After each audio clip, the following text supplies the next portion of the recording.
ये देखिए आपको कितनी डिलीशियस सी चीज़ दिख रही है। ये एक कॉर्न चाट है। तो चलिए इसकी मेकिंग रेसिपी आपको दिखा देती हूँ। तो फर्स्टली मैंने यहाँ ऑनियन लिया है, जिसे छीला और फिर उसके बाद मैंने कट किया था। ऑनियन काटने में तो बहुत ही ज़्यादा जोर आता है, आंखों से बस आंसुओं की बरसात ही होने लग जाती है।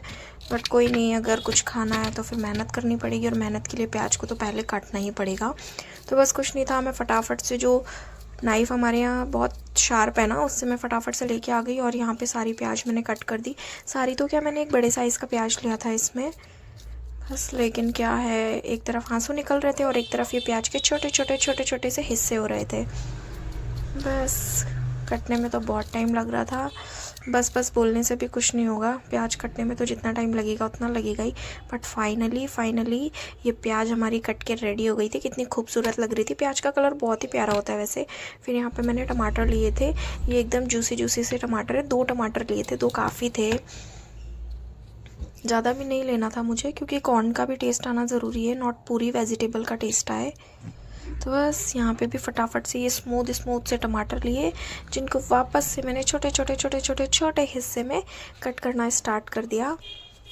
अब थोड़ा सा टाइम इसमें भी लग रहा था, वेजिटेबल काटने में टाइम ही लगता है, बाकी खाने में तो है ना, कोई भी चीज़ बन जाए और उसको खाना हो तो फटाफट से खा लेते हैं। ऐसा बहुत सारे लोग करते होंगे, भाई हम तो फटाफट खा ही लेते हैं। फिर खाने में देखो, खाने में, सोने में, जीवन जीने में तो किसी भी तरीके का कॉम्प्रोमाइज़ होना नहीं चाहिए।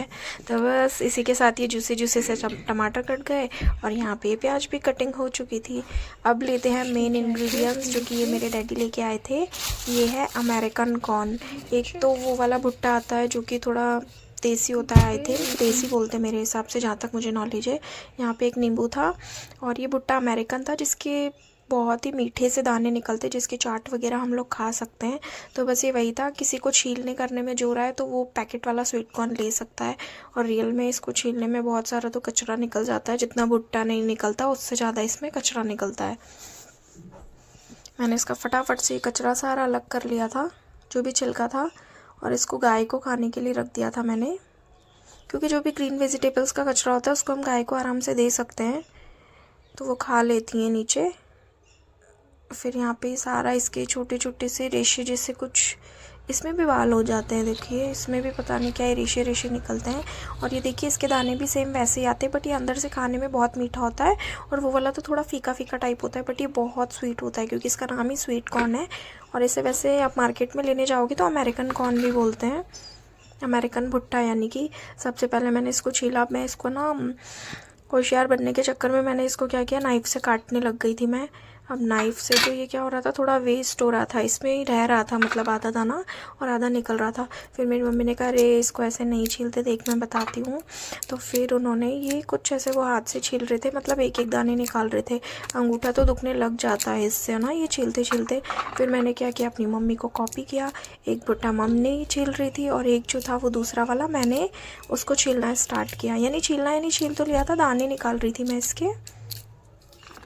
बहुत टाइम लग रहा था, अंगूठे की भी वाट लग गई थी अच्छे से, यानी अंगूठा तो दर्द हो ही रहा था। और कोई आपके पास ट्रिक हो तो आप उस तरीके से भी निकाल सकते हैं, किसी को पहले बॉईल करना हो फिर निकालना हो तो भी निकाल लेना, बट हमने इस तरीके से निकाले थे। अगर एक लाइन निकल जाती ना इसमें से तो फिर तो फटाफट से निकल जाते हैं, इतना भी फटाफट नहीं, पर हाँ निकल जाते हैं ईज़िली।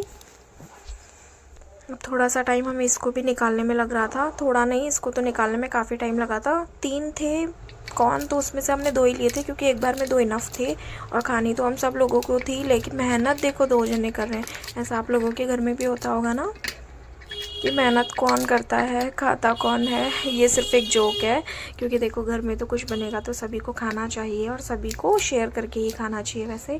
तो बस देखते ही देखते क्या था, हमारे स्वीट कॉर्न छिल रहे थे, यहाँ पे थोड़े से देखो छिल गए। बहुत टेस्टी होते हैं, कच्चा खा के आप देखना कभी, आपको पता चलेगा इसका टेस्ट। वैसे कच्चा नहीं खाना है, बट एक टेस्ट करके देखना, बहुत स्वीट होता है ये वाला, और बहुत टेस्टी लगता है, बहुत टेस्टी। बस देखते ही देखते ये भुट्टा भी गंजा हो गया था और हमारे सारे दाने निकल गए थे। गंजा यानी कि इसको हमने पूरा सा छील लिया था। ये देखिए 2 कॉर्न में इतने सारे दाने निकले थे, पर बनने के बाद थोड़ा सा हो जाता है। अभी जो इसके रेशे ना हमने अलग नहीं किए, क्योंकि हम इसको वॉश भी करेंगे ना तो ये सारे निकल जाएंगे। तो अभी आप रुक जाइएगा। एंड उसके बाद हमने एक बर्तन में यानी भगोनी में गर्म पानी किया, पर उससे पहले हमने इसको ठंडे पानी से अच्छे से वॉश कर लिया था कि इसके जो छोटे छोटे रेशे हैं, अगर कोई कचरा है या कुछ भी है इसमें तो वो निकल जाएगा आप अच्छे से वॉश करेंगे तो। उसके बाद हमने इसको गैस पे रखा और उस बर्तन में पानी गर्म किया था, उसी में ये सारे स्वीट कॉर्न डाले और इसको बॉईल होने के लिए रख दिया था। बॉईल देखो काफ़ी देर तक करना पड़ेगा, क्योंकि ऐसा नहीं है, होते तो ये भी थोड़े से सॉफ्ट टाइप के ही हैं, उतने हार्ड नहीं होते जितने देसी वाले होते हैं, बट क्या है कि पकना बहुत ज़रूरी है। तो आप लोग इसको ना अच्छे से बॉईल होने देना और बीच बीच में चेक करते रहना, मतलब देख लेना, कच्चापन लगे तो उसको और बॉईल होने देना, और कच्चा नहीं रहे, आपको लगे कि नहीं पूरा हो चुका है तो आप इसको निकाल लेना। और ये देखिए आप थोड़ी देर तो होने देना, मुझे भी कम से कम आप देखिए 10-12 मिनट 15 मिनट समथिंग लगे थे। फिर मैंने यहाँ पे एक छलनी से इसको निकाल लिया था सारे कॉर्न को, फिर वापस मैंने इसको ठंडे पानी से वॉश किया था। और भगोनी मुझे लग रहा था कि छोटी है तो मैंने क्या किया, एक कढ़ाई ले ली, मैंने सोचा फिर कढ़ाई में बनाऊँगी मैं तो, पर मैंने इसका जो हीटिंग प्रोसेस रोकने के लिए फटाफट से इसको धो दिया था। अब देखिए एक एक दाना ऐसे खिला खिला सा मस्त बॉईल हो गया। अब हमने जो वेजिटेबल कट किया था, क्योंकि मैं कढ़ाई में बना रही थी, बड़ा बर्तन चाहिए ना मिक्स करने के लिए भी, तो यहाँ पे मैंने जो ये ऑनियन और टमाटो काटा वो डाला। फिर इसमें अच्छा सा मैजिक देने के लिए और टेस्ट देने के लिए इसमें मैजिक के मसाला डाला, और काला नमक तो बहुत ज़रूरी है, कोई सी भी चाट हो, चाट मसाला आप डालना चाहो डालो, बट काला नमक का फ्लेवर तो भाई बहुत ही बहुत औसम है। अब इनको अच्छे से मिक्स करना है आपको, तभी आपकी चाट बन पाएगी और आप भी चाट का चटकारा ले पाएंगे।